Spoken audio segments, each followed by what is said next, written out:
I also want to reveal the eccentricities of my character, the home of my inconsistencies, my despicable nature, which, however, I would not trade for any other, even though it has always prevented me from maintaining a consistent course of action, for it makes me at times honest and at others hypocritical, vain and modest, tacky and elegant. I want you to discern this from yourself so that you do not hate me, as you might well be tempted to do upon reading my words. This rabbit hole is about a kind of legendary, a myth, a real person, but whose life is filled with mysteries, and that is Arthur CRAVAN. And I cannot tell you how much fun I had researching for this character. It is honestly really entertaining. Arthur CRAVAN was actually a pseudonym. His real name was Fabian Avenarius Lloyd, and he was born in Switzerland in 1887. At some point, he adopted this alias, supposedly because Arthur Rimbaud was his favorite poet, and CRAVAN because it was the home of one of his girlfriends. CRAVAN went to great lengths to craft his public persona. He wanted to become a legend, he wanted to be a myth, and he also frequently bragged about being Oscar Wilde's nephew. And while many, including leading figures in the art and poetry fields at the time, claimed him as the precursor to dadaism, a multidisciplinary artist and a true avant-gardist, let me tell you, it was all kind of a farce. CRAVAN was in fact a true smoke seller, a total chamullero, as we would say in Argentina, or a con artist. In one of his poems, he says, "Fauna and flora, I am all the things, all men, all animals." In his short life, he was a boxing champion and a sailor, devoted himself to literature and poetry, founded and edited an art magazine, staged events like Happenings, and is considered a precursor to the Dada art movement. And above all, he dedicated himself to travel. That is what his numerous biographies say. But if we scratch the surface of these grand titles a little bit, we realize that these achievements were either exaggerated by the man himself or by the circle that helped him build this myth. He defined himself as follows: a liar, a Pacific sailor, an orange picker in California, a snake charmer, Oscar Wilde's nephew, a lumberjack in giant forests, a former French boxing champion, the grandson of the Queen's Chancellor, a chauffeur in Berlin, a thief, etc., etc., etc. So, CRAVAN, was he everything or was he nothing? Before I start retracing his steps, let me tell you how I discovered him. I was looking for books on love letters written by authors and artists because I want to do a rabbit hole about love letters. And I came across a small book, this one, Love Letters to Mina Loy by Arthur CRAVAN. I knew nothing about either of them, but as the human with great curiosity I am, I dove in. The book begins like this. Here are the fascinating love letters of a writer with no writings, of a poet boxer or a boxer poet who disappeared at the age of 31 and was never seen again. Letters from a legendary figure in a legendary era. Those words were enough to hook me in and make me want to know everything. Later on, the text mentions that André Breton wrote about him in the anthology of Black humor. And I said, hey, I have that book. So I looked it up, read the few pages written about CRAVAN, and that's when I fell completely into the rabbit hole. The next thing I came across is this book from Caja Negra Editora that compiles the 5 magazines that he edited. We'll talk about this magazine later on in the video, but let's start demystifying the myth. And for instance, let's talk about his boxing career. He would go so far as to claim he was the European boxing champion. In reality, what happened was that he was the amateur light heavyweight champion in France, a title he won only because his opponent fell ill and never showed up. He likely had some ability in the ring, mainly because he was a massive man standing 2 meters tall, but he was no European champion.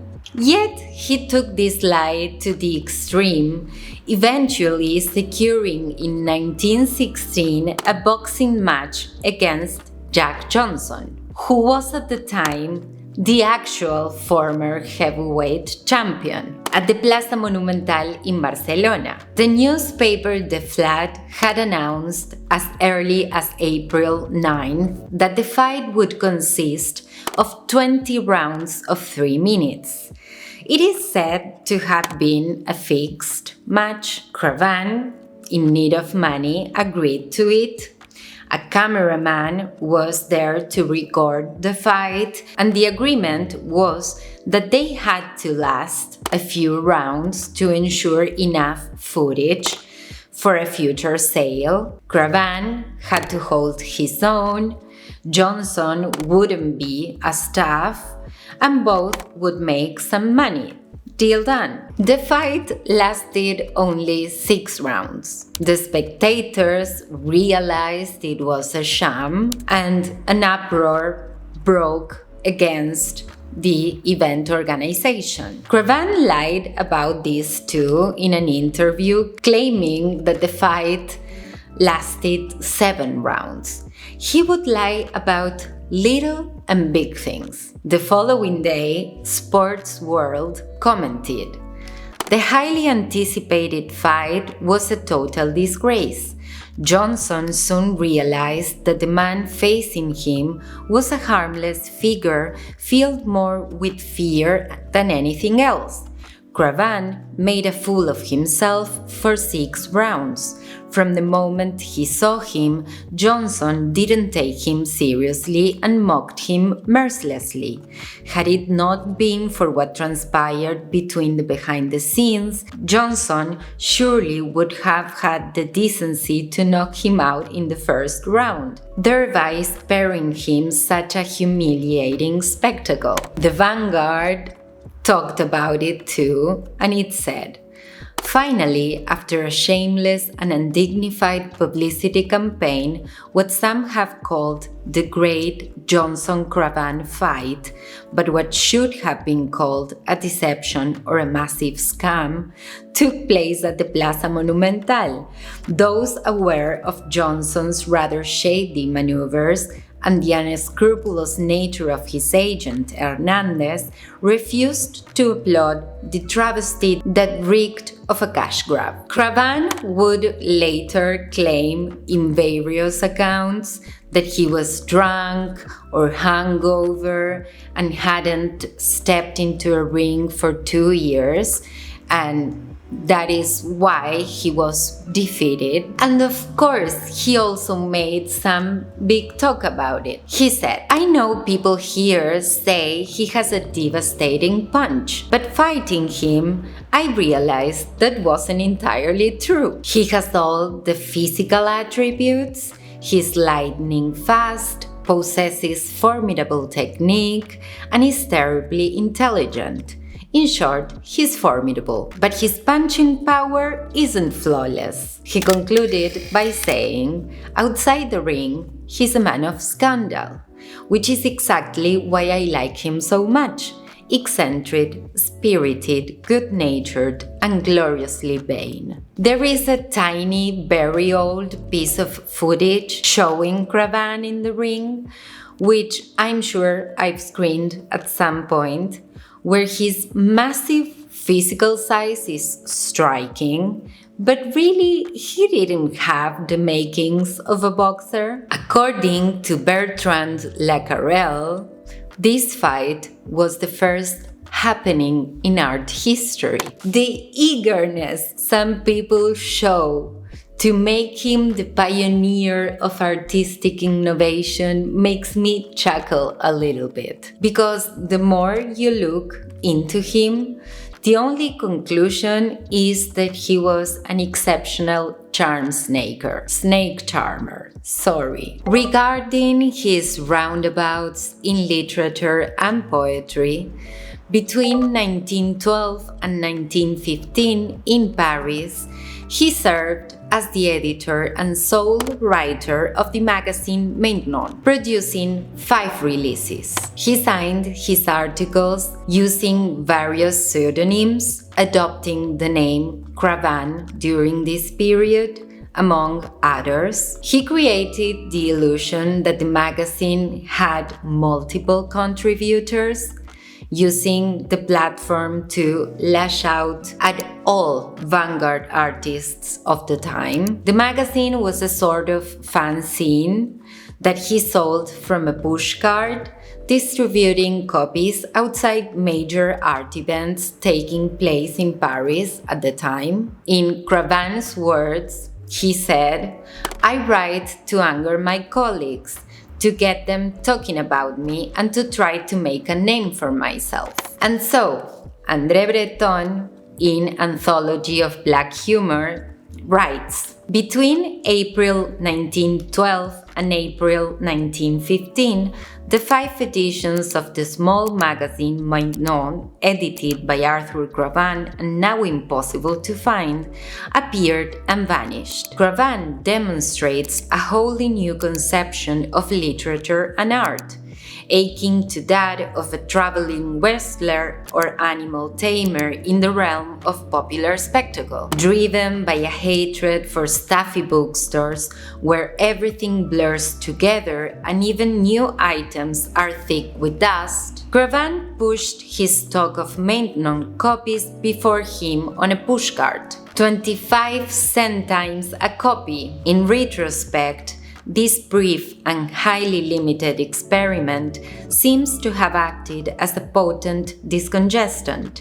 It is impossible not to spot the precursors of dadaism here, even though the remedies sought for intellectual discomfort took a completely different direction. He adds further down, just as he maintained that every great artist possesses a sense of provocation, his preferred methods were cynical confessions and insult. These were his years in Paris, through one provocation after another, and largely capitalizing on his status as Oscar Wilde's nephew, he managed to break into the art scene. It is worth noting that the first 2 decades of the 20th century saw the emergence of movements that would forever change the course of art, the so-called early historical avant-gardes, with Paris serving as the epicenter. Thus, by 1912, when CRAVAN arrived in Paris, the dominant movements were Expressionism,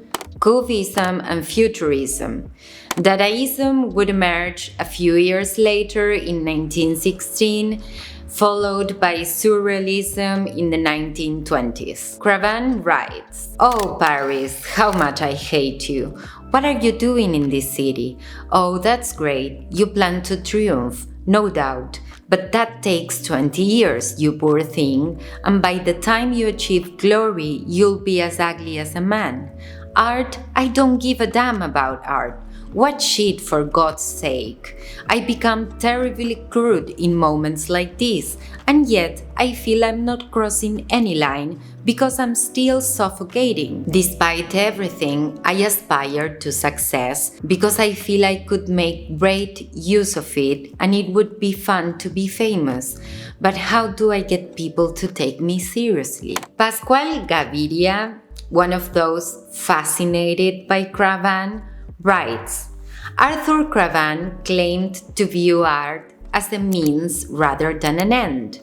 In his own personal ranking, athletes, Louvre thieves, and madmen stood above artists. CRAVAN wanted to belong, so he began writing art criticisms for the magazine I mentioned earlier called Maintenant, a publication where he was the sole writer, albeit under various pseudonyms, as well as the editor and the person handling sales. A huge uproar erupted with the fourth edition. And when I say uproar, I mean everything from clashes with security forces to fistfights with fellow artists. In this fourth issue, he discusses the Exposition des Indépendants, known to this day as the Salon des Indépendants. It is dated March-April 1914. This event was an art exhibition that began in 1884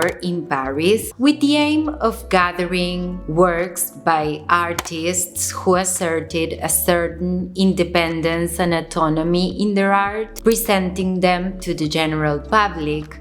It served as an exhibition for all the movements that were moving away from other conventional practices. CRAVAN decided to criticize absolutely every artist in the exhibition.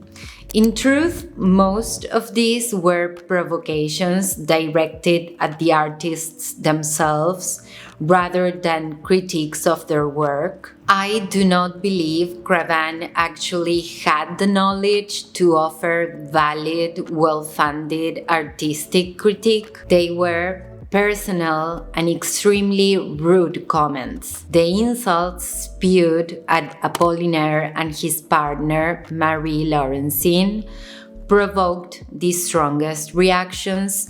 It is said that he was even punched during a scuffle outside an event, requiring police intervention. He also goes after Delaunay, devoting several paragraphs to her. And let me read you a snippet so you can see what I mean when I say these aren't art critiques, but as Breton puts it, just plain insults. Metzinger, a failure who latched onto Cubism. His color has a German accent. He sickens me. Malevich, a fraud. Albert Hagging, sad, so sad. Pesquet, how ugly are you? Luce, absolutely no talent. Signat, I'll say nothing about him as so much has already been said about his work. Suffice it to say I hold him in high regard. Deltombe, what an imbecile. Aurora Folker, how's your sister? La Rose Rosé, shut up, you wicked woman. Marcuse's insincerity, though standing before his cubist canvasists, one senses there is something there. But what? Beauty, you utter idiot. And so it goes on endlessly, intertwined with delirious, disjointed thoughts, lots of words, in my opinion, with no substance at all. And just as this magazine had its detractors, with CRAVAN making himself hated by nearly every artist on the period, it also struck another small group of artists as amusing and provocative. One of them was, of course, Breton, who years later, after CRAVAN's death, would also write as follows. Arthur CRAVAN, That name is better than any other to restore the true light of the years between 1910 and 1915 in France, Spain, and America. The name of the man who stood at the forefront of the artistic avant-garde. It was the heroic era of the battles surrounding Cubism, Futurism, Anarchism, and the most daring conceptions of art and life. Apollinaire, Picasso, Duchamp, Picabia, and CRAVAN dominated the scene. The first ones, in constant conflict with CRAVAN, displayed a singular intransigence. In him, Rimbaud's dictum, "one must be absolutely modern," was fulfilled without compromise. This found its quintessence in the little magazine Maintenant, now impossible to find, of which CRAVAN was the sole writer. His actions during those years unfolded in an atmosphere of absolute irreverence, provocation, and scandal, a prelude to Dada. Pasquale Gaviria also notes that CRAVAN was not well liked in either literary or boxing circles. The literary crowd viewed him as a troublemaker and a shameless buffoon, while boxers accused him of degrading their sport with his tough guy poet antics. And just like Breton, another group of artists, including Picabia and Duchamp, found more amusement at CRAVAN's expenses than with him. So they invited him to give lectures. Yes, CRAVAN the lecturer. And this is when some of these events we might call happenings and performances happen. Let me preface this by saying that I studied visual arts, yet never once did anyone mention Arthur CRAVAN as an iconic figure or a precursor to dadaism? Not as a performance artist, not a word. I never heard his name in a lecture. I've checked books on performance art and action art and art history, and none of them mention him except for Breton. But let's talk about these lectures. An article from The Sun dated April 20th of 1917 states, "Yesterday afternoon, an unexpected spectacle livened up the Society of Independent Artists exhibition. Arthur CRAVAN, a poet and French amateur boxing champion who once fought against Lil Johnson, was scheduled to give a conference on the independent artists of France and America. Instead, he abandoned the planned lecture to put on an unexpected show." The article goes on to describe how CRAVAN entered the lecture venue with an entourage and then details what happened next. A murmur of astonishment rippled through the audience. Monsieur had removed his detachable collar, tied a scarf around his neck, and good God, the poet pugilist had let his silk suspenders slip down to his hips. Art shuddered for an instant, gripped by doubt. Monsieur CRAVAN was certainly unhinged, but he was also evidently independent. Wasn't that the very subject of his lecture? Then they recount how the security hired by the organization forcibly removed CRAVAN and how they refrained from calling the local authorities so as not to cause a further commotion and to allow the event to resume its normal course. And I came across this account regarding another of these lectures. The New York Independence exhibition was scheduled to open at the Grand Central Gallery in March 1917. It was there that Picabia and Marcel Duchamp conceived the idea of having him give a lecture that would recreate the scandal of the Paris independence of 1914. Yet events unfolded in a manner entirely different from what they had imagined, surpassing all their hopes and expectations. CRAVAN, who had lunched with us at the Brevoort and drank heavily, arrived very late, struggling to make his way through the large crowd, filling the particularly elegant hall. Visibly drunk, he climbed onto the speaker's platform with great difficulty. His gestures and expression left no doubt as to his semi-conscious state. A painting by Station hung behind him, and the incoherence of his movements made us fear that, intentionally or not, he might knock it down. Then he began to undress, removing his jacket and suspenders. The audience's initial reaction to this bizarre way of broaching the subject was one of astonishment, which quickly initiated vehement protests. The authorities summoned the police, and just as he was leaning over the bench, spitting one of the most insulting epithets in the French language at the audience, several officers appeared from out of nowhere, handcuffed him, and dragged him away while the hall emptied amidst total confusion of body and mind. It is said that later that night Duchamp said, "What a beautiful lecture that was," while CRAVAN stood in a corner, still hungover, distant and very displeased, and never spoke of the incident again. Speaking of Duchamp, after CRAVAN's death, he noted that there was no love lost between them, saying, "He was a strange guy. I didn't care for him much, and he didn't care for me. He was the one who, at one of the Salon des Indépendants exhibition in 1914, insulted everyone with shocking language,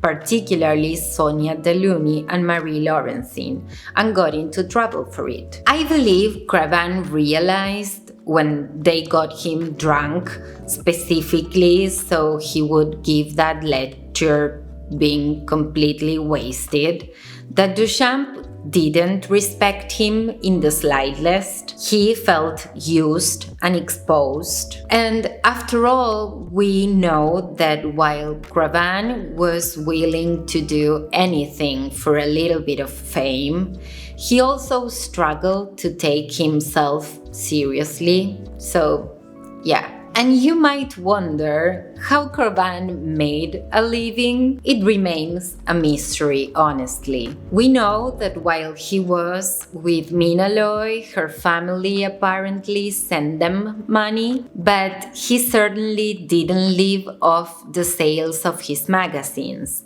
Occasionally, he would return to the boxing ring to earn a little bit of money, and at one point, he even gave boxing lessons.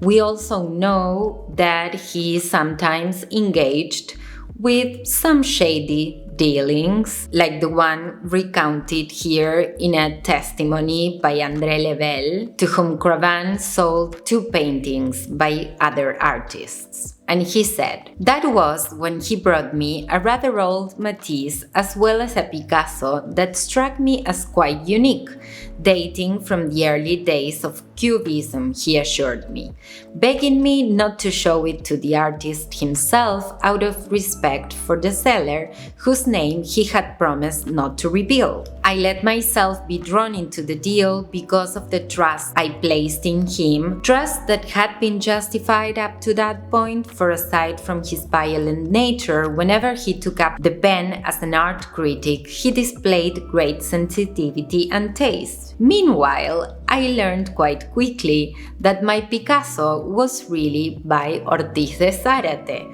who later very kindly signed it for me. Matisse, on the other hand, recognized his work in the other drawing just as I expected. In other words, he scammed him with a supposed Picasso painting that was actually by Ortiz de Zárate. So, let's return to the description he gives about himself. He says, "Con artist, spot on. Pacific sailor, orange picker in California, and lumberjack." These are all very strange earlier stories, dating back to when he was still Fabian before adopting the pseudonym CRAVAN. Apparently, in 1903, he went to the United States and worked there as an orange picker. At some point, he boarded a ship bound for Australia and worked as a stoker. He found the experience absolutely horrific, so he stayed briefly in Australia, where he claimed to work as a lumberjack before returning to Europe. All of these remain to be verified, so just take it with a pinch of salt. Snake charmer, petty thief, Oscar Wilde's nephew, check, check, check.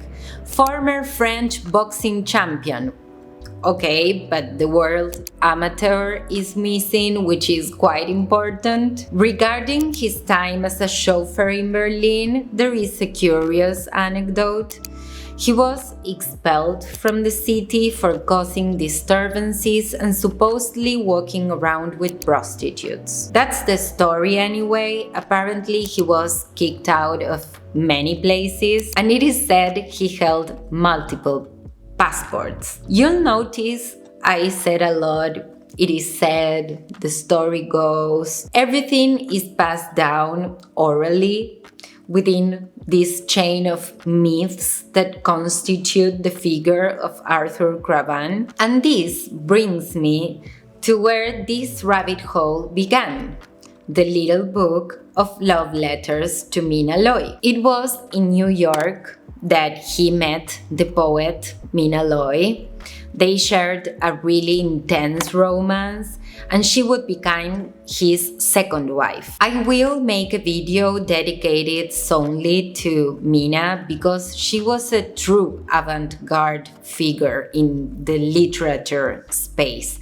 And I just received a book I ordered, so I'll get that done soon. But this period marked the beginning of a series of moves, relocations, and a nomadic lifestyle because CRAVAN feared being conscripted to fight in the war. So the lovers spent periods apart because CRAVAN was constantly on the move, and these separations gave rise to a huge number of letters, some in which he promised her the moon, and others where he begged her to come meet him because he was on the verge of taking his own life. The letters range from deeply loving poetic messages to cries that might be born of desperation or manipulation. They also hint, and I say hint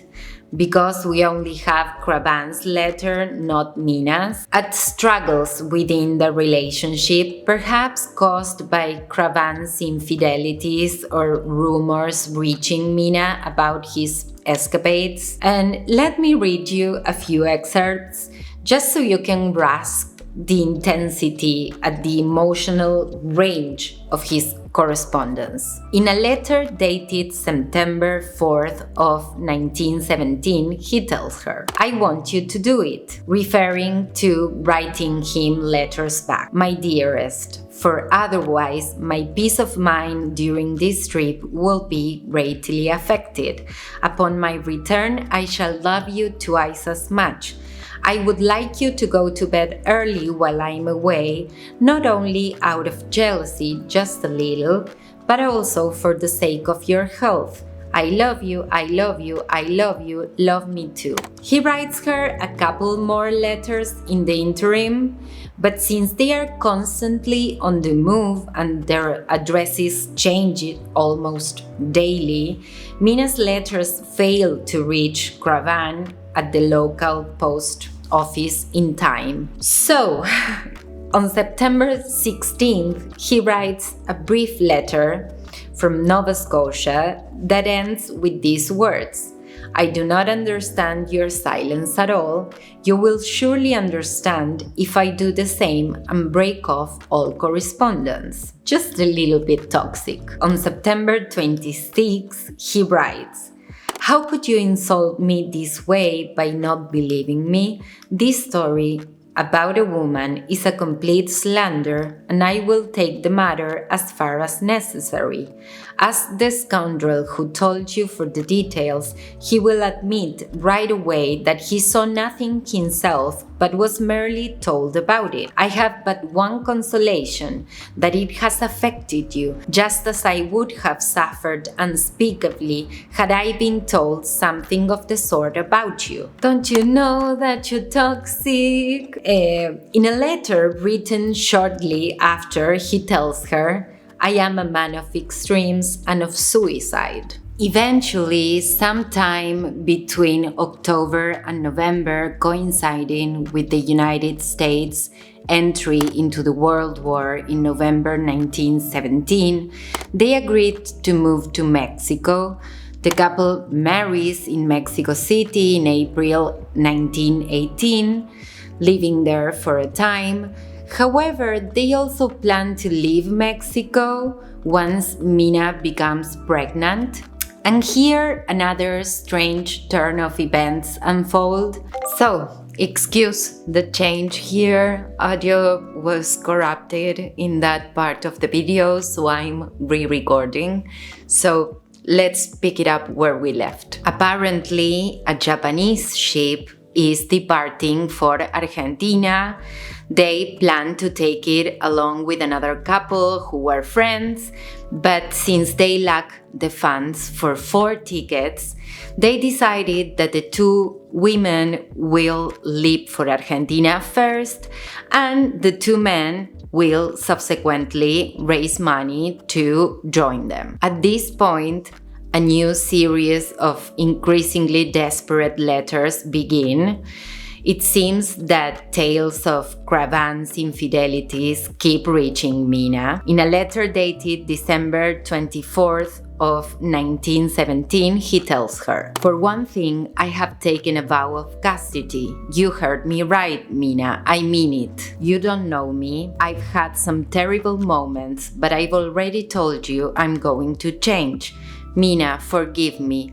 I used to be just a man, but I swear to you that now I am an angel. And he also insists that she returns to Mexico. On December 27th, he tells her, Suddenly I have regained hope. I no longer believe I've lost you. How long will it last? An hour or 2? If I hadn't experienced this relief, I think I would have died. On December 29th, he begs her to return to Mexico as soon as possible, writing, The journey will be worth it for that welcome alone. I have your word that you'll come, and I don't think I could bear the blow if you wrote to say you'd change your mind. I've even thought about killing myself if you do. The next day, he continues with another letter that says, If I am not to see you again, I am determined to give myself over total distraction. But send me at least a telegram with the word goodbye, and 5 minutes after reading it, I shall be dead. The final letter is dated December 31st, and it ends with this. It is my fault. It is my fault. Goodbye, Mina. Think of everything I write in my letters. Do you receive them? I write to you every day. Goodbye, goodbye, goodbye. Everything, everything. Life is atrocious. CRAVAN's death ended up being as mythologized as his entire life. In 1918, CRAVAN decided to travel to Argentina. There are 2 versions of what happened. One is that he set sail in a sailboat, possibly stolen, intended to navigate along to Argentina despite having absolutely no experience, and that his boat sank. CRAVAN was lost at the sea, never to be found. The other version is that for some reason he became involved in a Western-style confrontation on the Mexico and US border, and he was shot. This version arose after 2 bodies were found, one of them a blonde and 2-meter tall body Although it could not be identified, some speculated that it might be CRAVAN. None of Mina's effort to uncover the truth about her husband's disappearance would prove fruitful. In 1920,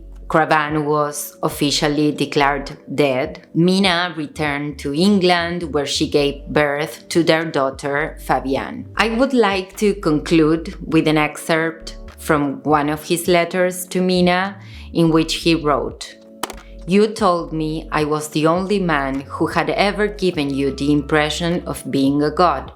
Come if you wish to enjoy the angel." And this is the story of Arthur CRAVAN, and I hope you have enjoyed this video as much as I have enjoyed researching for it.